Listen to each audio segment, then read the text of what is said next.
तो हमें भी ये बैन कर देना चाहिए ना ईवीएम। कहीं हो सकता है ईवीएम में मैनिपुलेशन करने का उनका मन हो सकता है, तो ईवीएम के जरिए होनी चाहिए।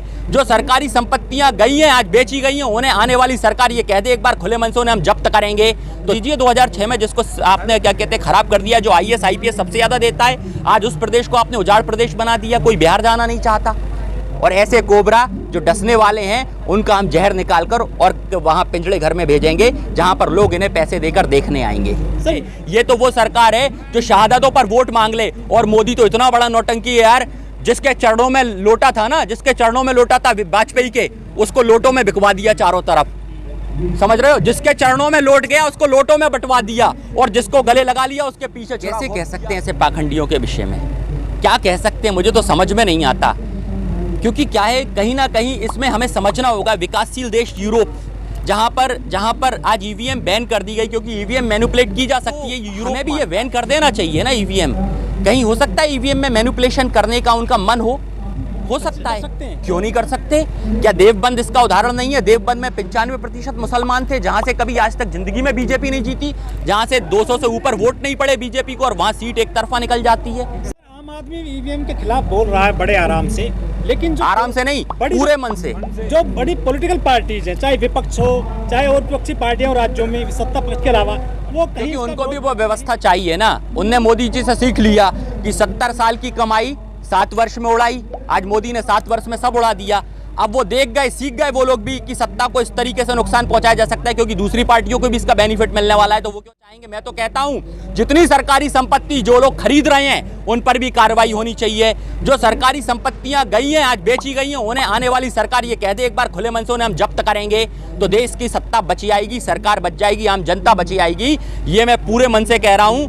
अगर सरकार बचाना है, देश की जनता को बचाना है, तो सरकारी संपत्तियों को बचाना बहुत जरूरी है, बहुत जरूरी है।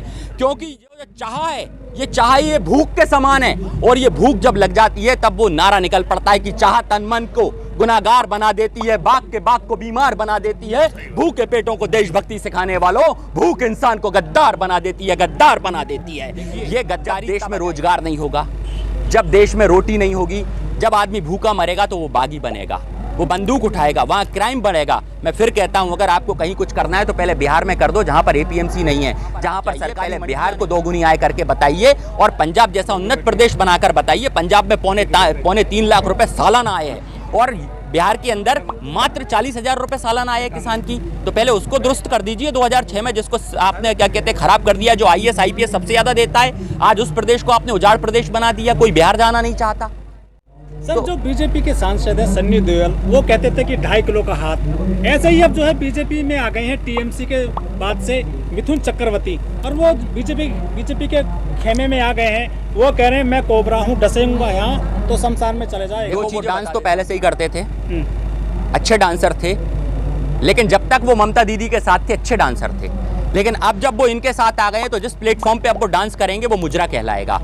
और ऐसा कोठा है ये भाजपा का, जहां पर हर व्यक्ति जो है ना, उसके गले में एक पट्टा पड़ जाता है, और जब वो पट्टा पड़ जाता है ना, तो सिर्फ वो चाटना सीख जाता है। इसके अलावा कुछ कर रहे हैं। तो उन्हें मैं कह देना चाहता हूं कि भाई ये कौन सी पार्टी है? ये भारतीय जनता पार्टी है, ये या भारतीय जानवर पार्टी है, कि जहां पर कोई इसमें गीदड़ बनता है, कोई इसमें कोबरा बनता है, कोई इसमें लोमड़ी बन जाता है। तो है क्या ये? चिड़िया इंसान है जो पक्षी के लिए खाना मांगता है, जो इंसान के लिए खाना मांगता है, सारे समाज के लिए भोजन मांगता है। वो इंसान इस बार इनकी नसबंदी कर इन्हें पिंजड़ों में भेजने तैयार है।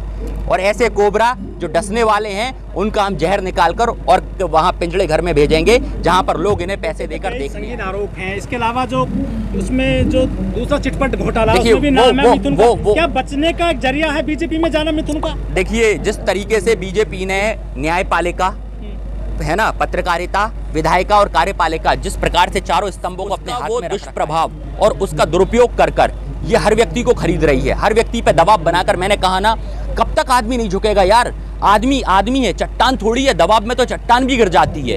तो ये तो इंसान है, भौतिकतावादी हो चुका है इंसान, और जो भौतिकतावादी है वो तो टूटेगा, और जिसके ऊपर केस चल रहे हैं वो तो टूटेगा। स्वयं बात है। देखिए ना, अर्नब गोस्वामी, पुलवामा में चैट लीक होती है, लेकिन उसकी क्या कहते हैं 7 दिन में बेल हो जाती है, और कोई एनएसए में भी अगर गिरफ्तार हो जाता है तो जिंदगी भर चक्की पीसता रहता है। तो ये दोयम दर्जे की जो क्या कहते हैं कानूनी व्यवस्था है ना, पहले इसको ठीक करना होगा।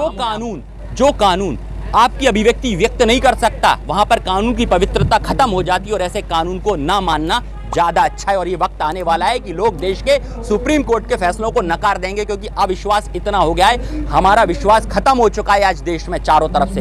ये अविश्वास ही है जहां पर लोग सड़कों पर पश्चिम बंगाल भी जा रहे हैं, कुछ असर पड़ेगा किसान आंदोलन के चुनाव पर? देखिए, मुझे ऐसा लगता है, ये मेरी निजी राय है, किसान जाएं और किसान साथ में जो पुलवामा अटैक में 40 शहीद हुए थे उनकी बेवाओं को लेकर भी जाएं, उनकी बेवाओं को लेकर जाएं और बताएं ये कैसा नारी सम्मान है।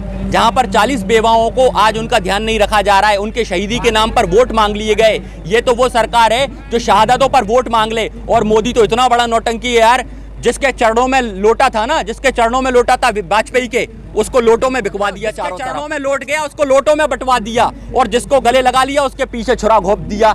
ये तो वो व्यक्ति है, और ये इतना बड़ा पनौती है। ये पूरे विदेशों में घूम के आया, सब जगह महामारी फैलाया है कोरोना नाम की। तो ये तो पनौती है जब से ये देश में आया है। आप देख लीजिए, देश के अंदर आज अर्थव्यवस्था तो डाउन गई है और पूरा देश परेशान हो गया है। ये पनौती है, इस पनौती को इस बार उतारना जरूरी है। ठीक है, धन्यवाद।